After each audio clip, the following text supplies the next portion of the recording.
Au sein de Thales, l'archivage n'est pas quelque chose de nouveau.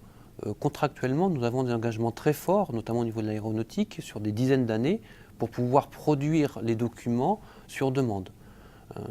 Actuellement, c'est vrai que nous étions plutôt sur une approche papier, mais de plus en plus, avec notamment tout ce qui concerne les maquettes numériques, nous devons archiver nativement, de manière électronique, nos documents. Donc il s'agit pas forcément d'éduquer nos utilisateurs, mais de fournir à nos utilisateurs les bons outils et les bons réflexes pour qu'ils puissent archiver dans de bonnes conditions. Parce que cela nécessite quand même un effort. Donc l'idée est d'outiller le processus. Notre principe, c'est de pouvoir outiller les différents processus afin d'offrir un système simple à utiliser pour l'utilisateur, sachant que l'utilisateur, dans son esprit, n'a pas vocation, lui, à archiver. Son but, c'est de produire, d'être opérationnel. La fonction d'archivage doit être une fonction facile à mettre en place et à utiliser.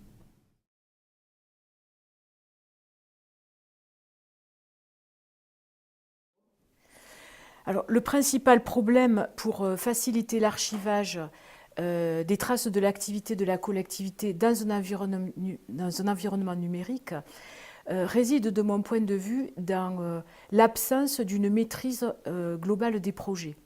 On voit plusieurs petits projets se développer, répondant de près ou de loin aux besoins qui sont ceux des agents, mais il n'y a pas cette vision d'ensemble qui permet de positionner les projets les uns par rapport aux autres et de ce fait de déterminer quelles sont les solutions les plus appropriées. Je prends un exemple.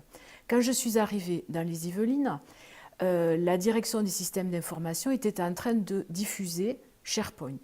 Bon, SharePoint est un outil qui peut répondre à plusieurs objectifs. Or, aucun objectif n'avait été fixé à cette diffusion, si ce n'est celui de travailler ensemble, qui est quand même un objectif relativement large et vague.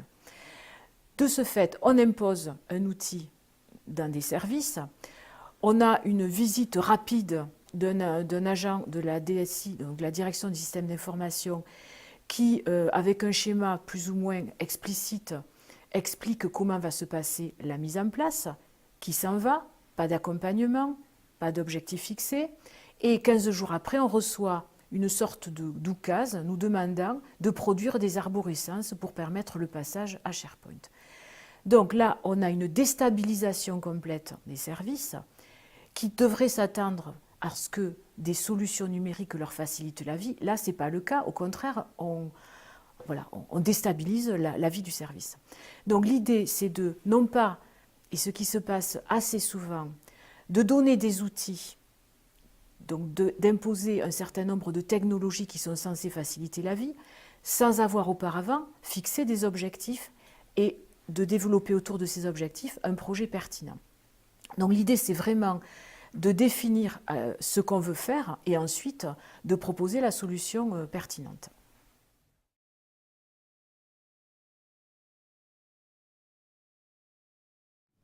Lorsqu'on passe à une phase de dématérialisation, de plus en plus, on essaye d'automatiser la façon d'archiver nos documents, et là, l'utilisateur n'intervient même plus. C'est-à-dire que dès le départ, nous avons prévu de passer toutes les étapes du cycle de vie de ce document qui est dématérialisé, pour après enchaîner automatiquement avec l'archivage. Pour cela, nous devons mettre en place des applications d'interface entre les applications sources et l'outil d'archivage. Donc concrètement, cela concerne tous les documents qu'on a bien identifiés afin de suivre un processus et de savoir exactement tel document doit être archivé ou tel document ne doit pas être archivé.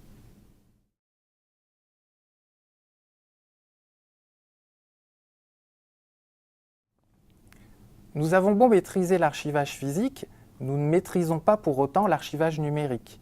Il nous a donc fallu tout réapprendre sur ce périmètre. Pour ma part, j'ai souhaité que nous nous appuyions sur la norme NF 42013 et j'ai cherché à y dégager les exigences qui pourraient satisfaire aux besoins de Bouygues Telecom.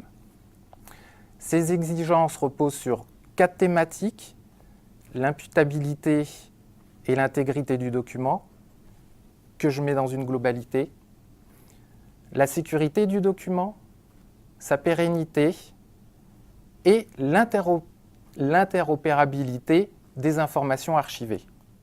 Alors comme ça ne paraît pas poser particulièrement de problème. Eh bien si, il y a un problème, c'est que mon document sur un support nativement numérique, je dois certes le conserver pour qu'il ne perde pas son intégrité, mais je dois aussi pouvoir prouver à une autorité, un organisme, un juge, que ce document nativement numérique est bien le même que celui que j'ai déposé au tout départ dans mon système d'archivage. L'espace de stockage en lui-même pourrait suffire à garantir l'intégrité du document numérique. Il existe des supports de stockage qu'on appelle worm, en français écrit une fois, lit beaucoup de fois, qui permettent de garantir l'intégrité et qui empêchent de modifier le document qui est stocké sur ce support. Mais on comprend tout de suite que l'intégrité sur ce support, elle va être garantie sur les 5 ans de la vie du support. Et si mon document, je le change au bout de 5 ans que je le mets sur un autre support, eh bien, elle va être à nouveau garantie pour les 5 années qui courent. Mais par contre, le moment où j'ai basculé mon document d'un support vers l'autre, c'est passé une cassure. C'est que l'intégrité qui était portée par le premier serveur de stockage a été cassée pour être reportée sur un deuxième serveur de stockage. Alors comment faire pour que mon document nativement numérique garde son intégrité sur toute sa durée de vie?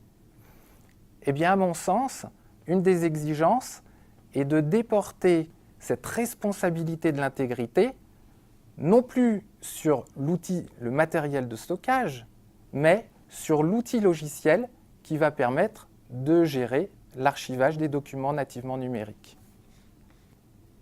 Il faut bien sûr avoir une traçabilité de ce qu'il se passe sur les documents qui sont archivés dans le système, mais aussi sur le système lui-même.